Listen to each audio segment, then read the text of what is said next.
A manager quietly writes off one employee as mediocre.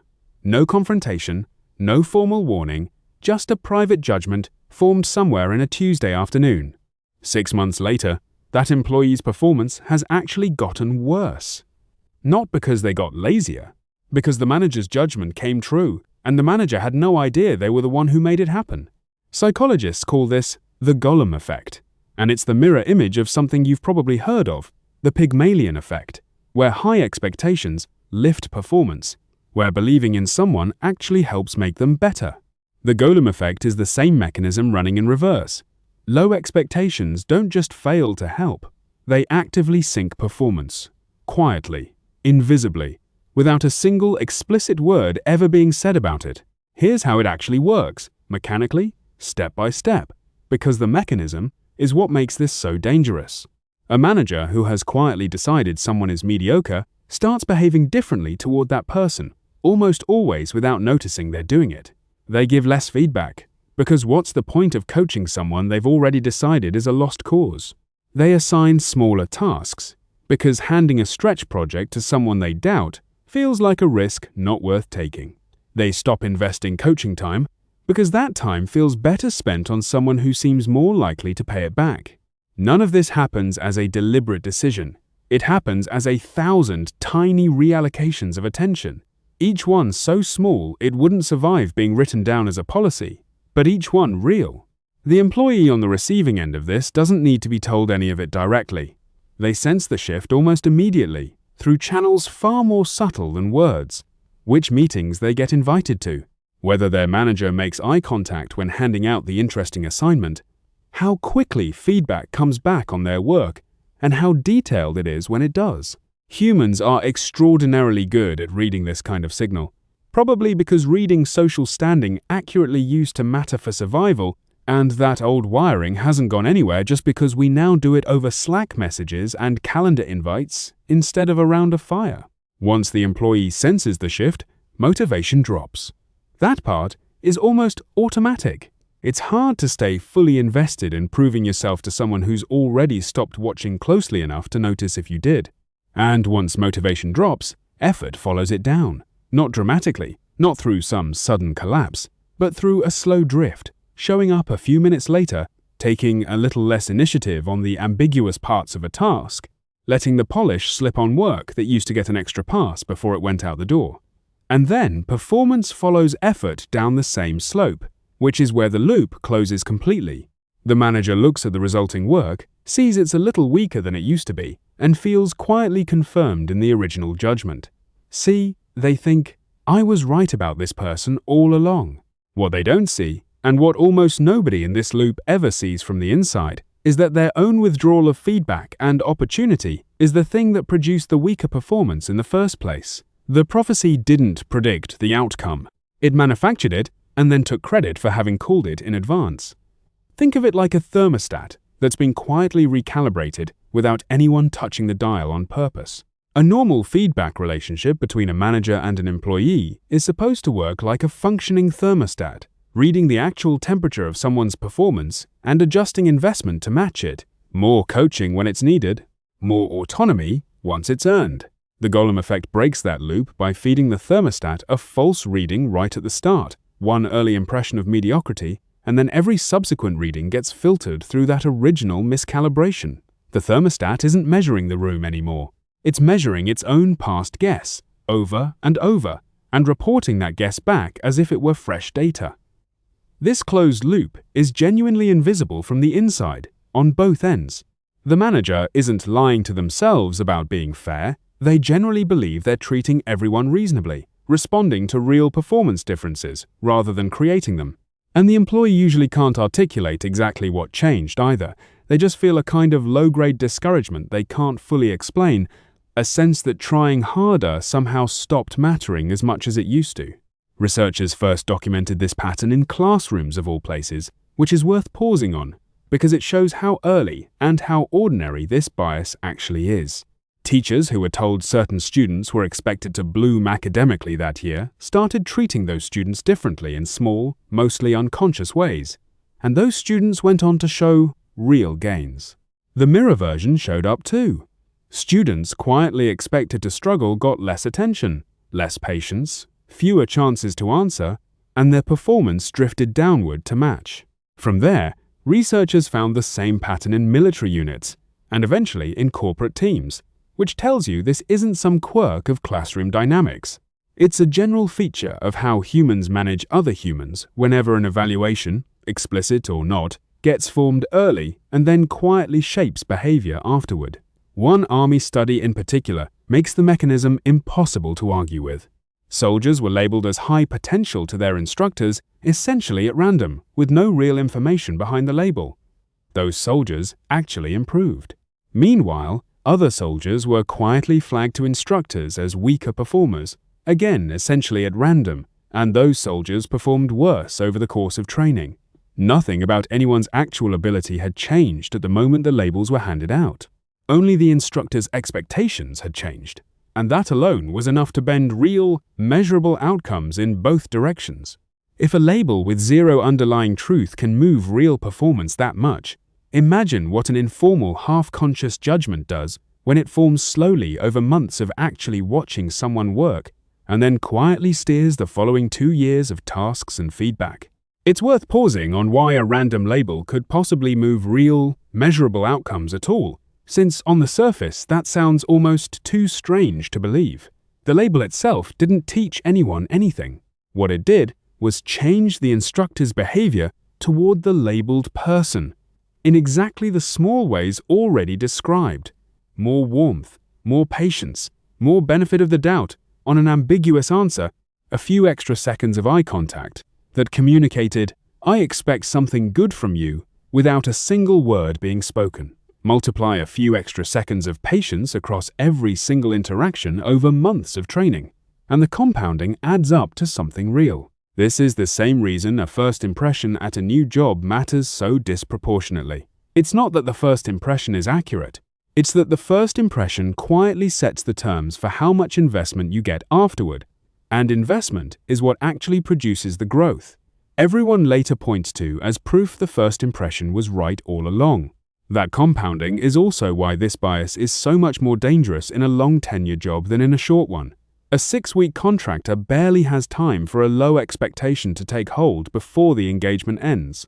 Someone on your team for 3 or 5 years lives inside that feedback loop for long enough that small early differences in investment have time to compound into large, very real differences in demonstrated skill, exactly the kind of gap that eventually gets cited in a promotion conversation as if it were pure signal about ability, with no mention of how much of it was actually manufactured by years of unequal access to stretch work and detailed coaching. In an ordinary workplace, this plays out in a pattern that's easy to recognize once you know to look for it. Skip someone for a stretch project once, maybe because the timing felt wrong, maybe because someone else seemed like the safer pick under deadline pressure. That person doesn't get the practice that project would have given them. Without that practice, their skills in that specific area stay exactly where they were, while everyone around them, who did get similar chances, keeps advancing. Next time a similar project comes up, they look a little less ready relative to the field, which makes skipping them again feel not just reasonable, but responsible. The bias becomes self-fulfilling. And worse, it starts to look exactly like evidence. Like the manager is simply making sound, defensible calls based on demonstrated readiness, when the readiness gap was manufactured by the first skip in the first place. But here's the part almost nobody expects, and it's the part that turns this from a quiet individual problem into something closer to a structural one. This bias doesn't stay contained to a single manager's private opinion. It spreads. Other managers, reviewing the same person during a promotion cycle or a team reshuffle, don't usually run their own independent judgment from scratch.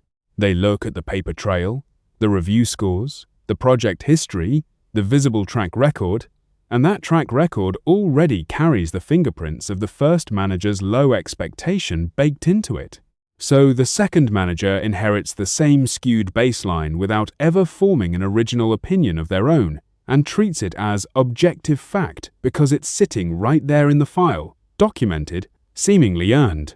A private, unspoken write-off from years earlier can end up quietly shaping an entire career file. Long after the manager who started it has moved to a different team or a different company entirely, and has no idea the effect is still running. It's also worth being honest about why the label spreads so easily between managers, instead of getting independently rechecked each time. Forming an original judgment about someone's ability takes real effort, real observation over real time, and most managers inheriting a new team member are already stretched thin trying to learn everyone's names and workload, let alone independently re-evaluate every reputation that walked in the door with them. The existing file is simply cheaper to trust than a fresh evaluation is to build, and cheap trust wins by default, especially under time pressure. That's not a character flaw in the second manager. It's just what happens when an organization treats a documented track record as equivalent to ground truth, without asking how that track record was produced in the first place, or whose early, mostly invisible judgment shaped it. This is worth sitting with because it means the damage doesn't require a bad manager, or a biased one in any conscious sense.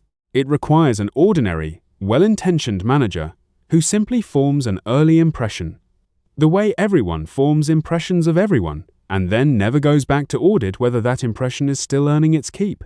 The system doesn't need malice to produce a genuinely unfair outcome. It just needs attention to quietly follow belief instead of following evidence, which is closer to the default setting for most people most of the time than anyone likes to admit. So what actually breaks the loop? Once you see it clearly, it's tempting to reach for the opposite extreme, some kind of forced positivity, where every employee gets showered with equal enthusiasm regardless of how they're actually performing.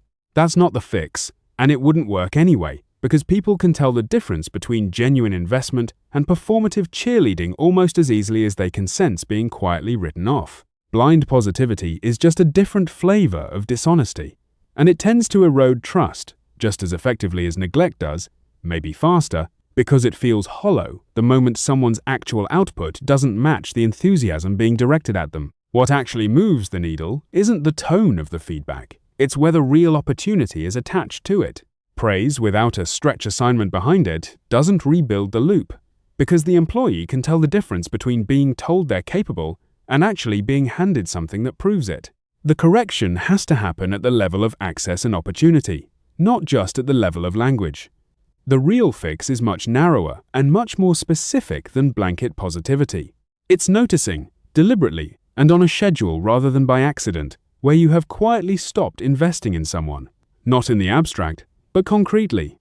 Who hasn't been in a stretch assignment in the last 2 quarters? Whose work you haven't given detailed feedback on recently versus just a quick thumbs up? Who you'd hesitate to recommend for the next big project? And then the harder question, whether that hesitation is based on something they've actually done recently or on an impression that calcified a while ago and never got rechecked against current reality. Here's my own take on why this particular bias is so hard to catch compared to most workplace biases people already watch for. It doesn't feel like bias from the inside at all. It feels like accuracy. A manager who's quietly stopped investing in someone genuinely believes they're responding to that person's real output, because by the time they're looking at the output has already been shaped by the withdrawal of investment. There's no moment where the bias announces itself. It just looks, permanently, like being right. There's a useful practical version of this audit worth actually running on a calendar, not just thinking about in the abstract. Once a quarter, list every person on your team and next to each name, write down the last stretch assignment they were given, the last piece of detailed feedback they received, and the last time you personally advocated for them in a room they weren't in. If those 3 fields are consistently empty for one particular name while they're consistently full for others, you've found the loop while it's still small enough to reverse, rather than after 2 years of accumulated skipped opportunities have hardened into something that looks, on paper, exactly like a real skills gap. That's exactly why the audit has to be deliberate rather than intuitive. Go through your own team roster and ask, for each person, when you last gave them something genuinely challenging to prove themselves on, not busy work, something with real visibility and real risk attached. Ask when you last sat down and gave feedback detailed enough that it clearly took real attention to produce. If there's a name on that list where the honest answer is, it's been a while, that's not necessarily proof the person deserves more investment. It's proof you don't currently have enough recent information to know either way, and the gap in information is worth closing before the gap in performance becomes real and self-justifying. Audit your own coaching time before you audit someone's competence, because by the time the competence gap looks obvious enough to act on, there's a real chance you already built it yourself, one skipped project and one withheld piece of feedback at a time. If this is the kind of pattern that changes how you manage people, hit follow. There's another one coming next week.